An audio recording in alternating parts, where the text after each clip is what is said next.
Hey, it's Saoirse. Today I'll just warn you, I don't sound good again. I got sick again, so here we are. I think I'm getting over it though, and I really wanted to film this video before I leave because I'm heading to Guatemala in the morning, and I'm going to spend 9-ish days with the woman who wrote this book. And I talked about this before with At Home in the World. This is another of her books, The Best of Us, Joyce Maynard. And yeah, look at the cover. It didn't look like this while I was reading it, but this little guy over here, now he won't even look. He, I don't know what got into him. I'm pretty sure it was him. I don't think his sister did it. He ate the cover, and I've had these cats for 8 years. They've never eaten a book. And I mean, he ate it. Like, oh, here she comes. I was talking about her. There weren't even pieces of the cover left. He actually, like, ingested them. And it's the weirdest thing, they don't ever do that. So now I'm in my library, like, oh my goodness, what do I do? They're gonna eat all my books. I know, I trust you guys, but of course the one time they ate a book, I was borrowing it. I never really borrow books, they're always my books. This is my mom's. She wasn't mad at me, but yeah, and Joyce signed this for her. It says now write yours, or no, it says now your turn. Because we're both going to the memoir writing workshop in Guatemala with Joyce. So I'm very excited about that, and I just wanted to talk about this one before I go. So this is a sad book. This is not one to read if you want a pick-me-up. It is, it's a true story, and I'll just read the back for you. It says, in 2011, when she was in her late 50s, beloved author and journalist Joyce Maynard met her soulmate. Jim was smart and funny, he had a good head of hair, he asked real questions, and he loved to see Joyce shine. Before meeting Jim, Joyce thought she was done with marriage. Even after they married, Joyce resolved not to alter her course of determined independence. Then, just after their 1-year wedding anniversary, Jim was diagnosed with pancreatic cancer. As they battled his illness together, she discovered for the first time what it really meant to be a true partner and to have one. Charting the course through their motorcycle riding romance, a marriage cut short by tragedy, and Joyce's return to singleness on new terms, The Best of Us is a heart-wrenching, ultimately life-affirming reflection on coming to understand true love through the experience of great loss. So in this book, there are 2 sections, and the first section is called Before they knew about the diagnosis, and the second is After. So yeah, part 2, After. And this was just published, I think, in 2016, 2017, pretty new. The book is over 400 pages, and the diagnosis comes after like 150 pages, so most of the book is the sad part, where you already know, well, you know from the beginning, like, you know it's no secret, he's not going to live, but it doesn't make reading it any easier because you're still hoping the whole time that, like, you're wrong somehow, and this is going to turn around. I can't imagine what it must have felt like to be either of them when they found that out. And they fought together so hard, they got every kind of treatment that they could find. But it's a horrible, horrible disease. And then when I finished this, I found out about Alex Trebek, the host of Jeopardy, and how he just announced that he has stage 4 pancreatic cancer. And, like, I still don't know what to say about it. It's too horrible to think about. But he's so brave, and anybody who fights this disease is so brave. So I just want to read some of the quotes that spoke to me. The very first page, I think.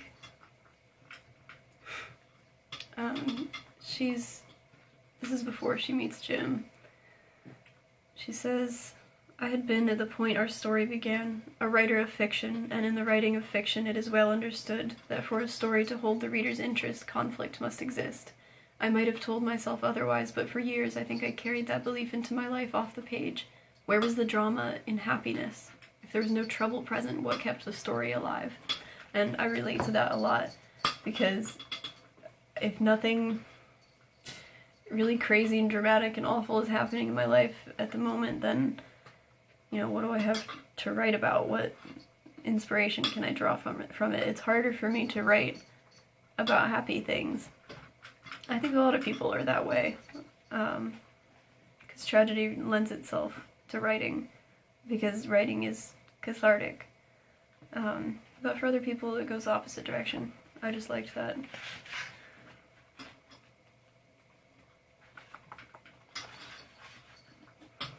Let's see. Oh, she's talking about her first date with Jim, and she met him on Match.com, actually. She says, 4 weeks ago I was handcuffed in a police car as a suspected drunk driver. I told him, not the usual first date information, but already this was not a usual first date, where more traditionally a first date like this one featured mutual recitations of each person's successes with an eye toward highlighting their most attractive qualities. Sorry, come on, Springer. Come on, buddy. Come on, buddy. He does not want to go over there. Come on, go sit on the chair. Highlighting their most attractive qualities. This one seemed more about revealing to each other all the aspects of ourselves that might be most likely to send the other person running in the opposite direction. Only they didn't. We stayed talking for over 3 hours. We had met at the bar, and somewhere into hour 2, when no indication had been given that he'd contemplated ordering food, I asked Jim, don't you ever eat?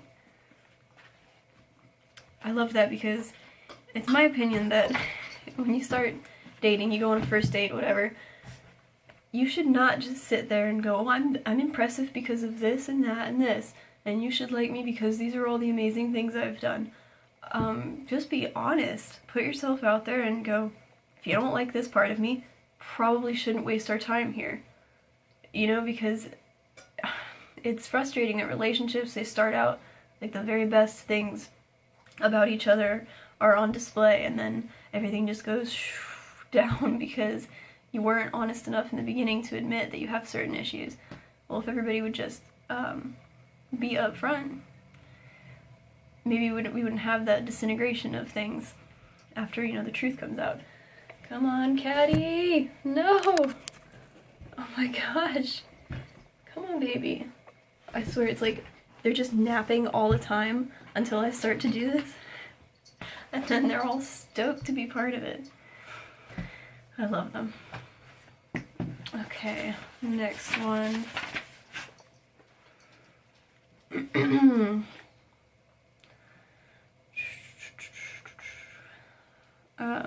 She's talking about like compromise in marriage and like the things that they had in their house, and maybe she didn't like his furniture. She says, I look back now on that day as one of the moments I discovered a small but significant truth about marriage, that it is in the act of surrendering the old familiar patterns and all the things a person believes to be immutable that she may discover a new kind of beauty, something better even than her old way. I like that. It is important, really important, I think, in a partnership to be a partner and to learn from that person and to really bring out the best in each other.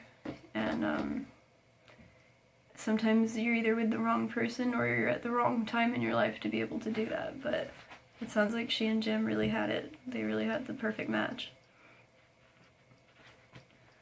Sorry if I'm not speaking very well, like it's hard for me to talk right now.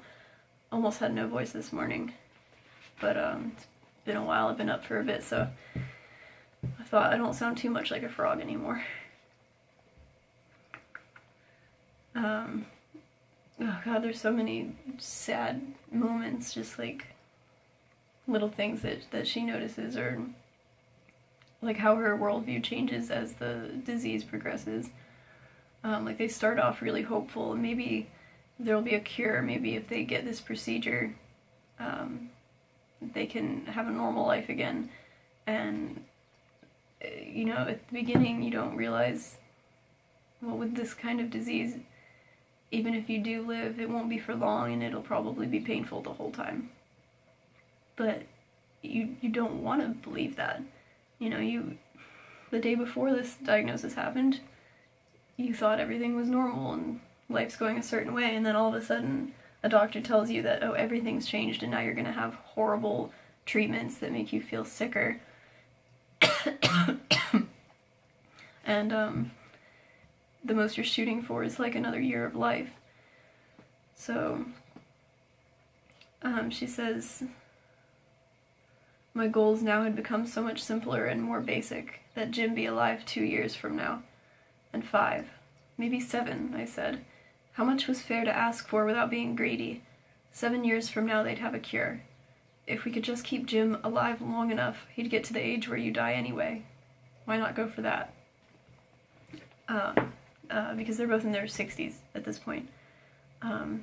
So she's saying just let him get to the point where, like, it's normal life expectancy anyway. So it got me thinking about, like, the nature of immortality and how we hold on to more time every time we get sick and we get treatment for it. We're holding on for just more time because we know eventually there's not going to be any more time anyway, but we're just prolonging and prolonging it. Because we get such a finite amount of time on this earth. So really every day counts, every extra day, every extra year that you can buy. That's more time in which to do the things that you love or find things that you love. So I understand them really fighting to get as much time as they can, especially because it's so horrible. They dated and then they were married. And it was only like a year after they got married that they got the diagnosis. You know, you wait your whole life, you meet the love of your life finally, and then this happens and you only get a few years together, and most of that time is fighting this cancer. The two of them, they were so brave. They were so brave together.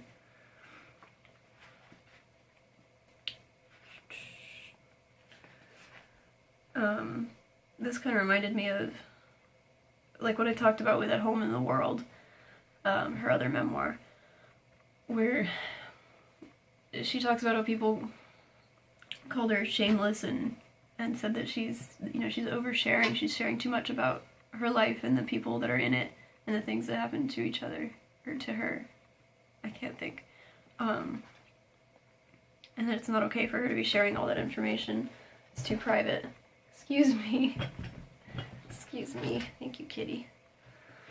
So she says, like, she had been, oh yeah, she posted something on Facebook, talking to people about how, as Jim's caregiver, like, she still had certain feelings, like, she wasn't just happy all the time and, like, bubbly for him and smiling. She had real human reactions to what was going on. She says, but it has been my way as a woman, but also as a writer, to speak of the kinds of human experience so many of us are taught to believe we should keep hidden. I am speaking here of those so-called shameful emotions like envy, anger, self-pity, vanity, pride, the moments I believe all of us experience in which we display our least heroic but possibly most human selves. Over my many years as a writer, I have written about plenty of those moments in my own life, small vanities, large failures. I could name a few thousand inglorious moments I've chronicled over the years. You could conclude from all of this that I am just a bad person, or a deeply flawed, foolish, and weak one anyway, and no doubt I am all of those things on occasion, but it is always my hope when I write as I do that my words may reach someone out there. So on and so on. So she's saying, again, that you have every right to tell your story, and it's important to be honest about your story, because especially now in the days of social media where we portray ourselves to be so much more than what we are, or happier than we are all the time. Nobody's happy all the time. It's important to be honest and to be that voice that speaks up and says, I'm not doing so great, and here's why. Because it lets people know, oh, that's normal. It's not normal, this person saying that they're just happy all the time and their life is perfect and they look great and they feel great and everything's wonderful. It's normal to have actual human emotions. So I really like that she's a champion for that. I know. He's like, I ate this book, so I want to be part of the video. Silly boy.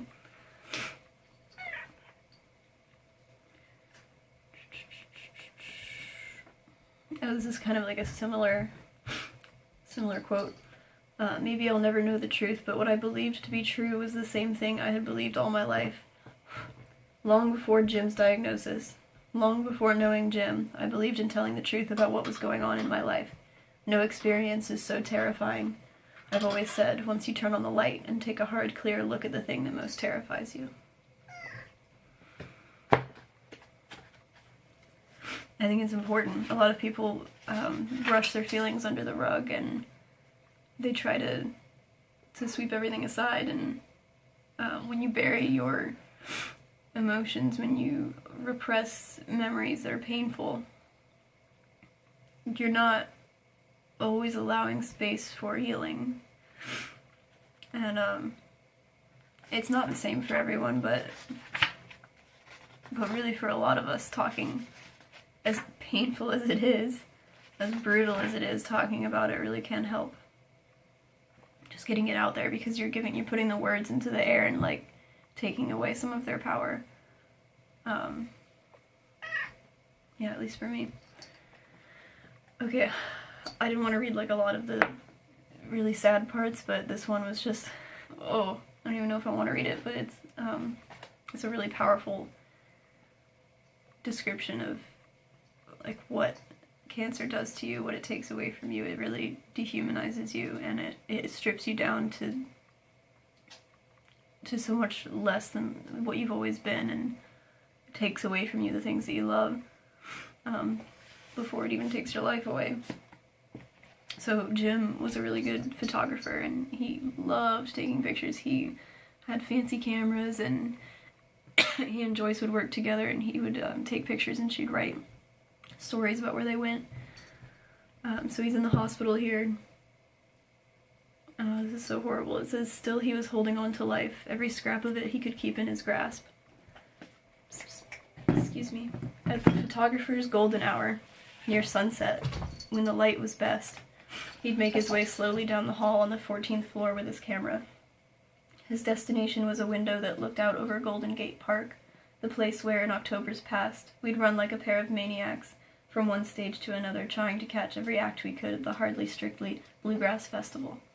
Now wearing the yellow paper gown announcing his infection, Jim held his iPhone up against the glass and pointed it toward the San Francisco skyline and the sun going down over the Golden Gate Bridge.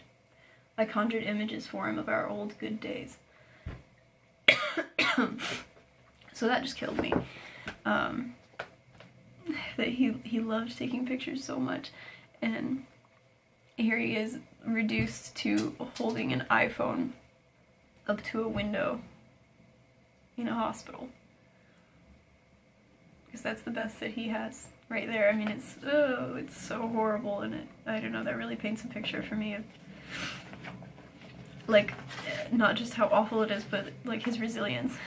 He's not just gonna lay in bed and take it. He's really fighting, and he's still holding on to things that always made him happy before he was sick, before he knew he was sick. This is a short little one. It just says, if only you could learn the lessons of cancer without having cancer. And I think that says so much, because, like in this book, she really talks about how it teaches her what it is to be a partner, to be part of a marriage, and to love somebody. And she wishes that she could have learned all of these things without having this horrible thing take her husband away. And I think about this a lot, how we don't cherish each other until we're gone. You know, people die and then everyone talks about how great they were and, oh, I loved them so much, but they didn't show it while they were alive. And I think we all really need to make more of an effort to make it clear to the people that we love how important they are to us. you know, stop being so afraid to say I love you to your family, to your friends, to give people a hug. Just, you know, we're not alone, but we often act like we are. We isolate each other ourselves. We keep each other at arm's length, and then when somebody dies, oh, I loved them so much. It's really important. It's really important to show how you feel now, today, because you never know what tomorrow's gonna bring. And I know that's a cliche, but it is so true. An instant can change everything. So don't hide what you feel. You know, we don't get much time here. Okay, this was pretty sad too. He's really sick at this point, and they've gone out on this road trip. They're in the woods, and I think he's teaching her how to shoot, and he's holding a shotgun.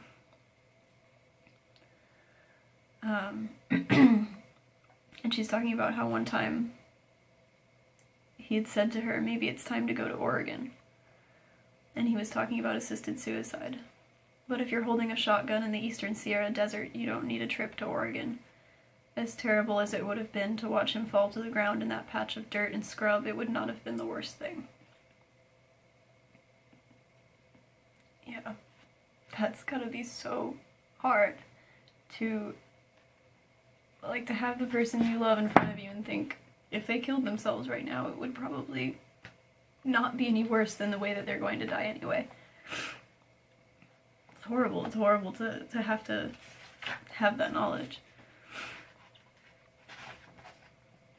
And here we're getting really close to the end, where he's starting to give away all of his possessions, because they know at this point that all the fighting they've done, it was worth it, but it's not ultimately going to save him. She says, he was going away, and at certain moments I almost wished I could be dying too, except for the pain part that might have felt less harsh than this, the knowledge that he was leaving, and for the moment I was not. So she loves him so much, and she knows that she can't follow him to where he's going. I can't imagine what it's like to know that you're dying. It's horrible.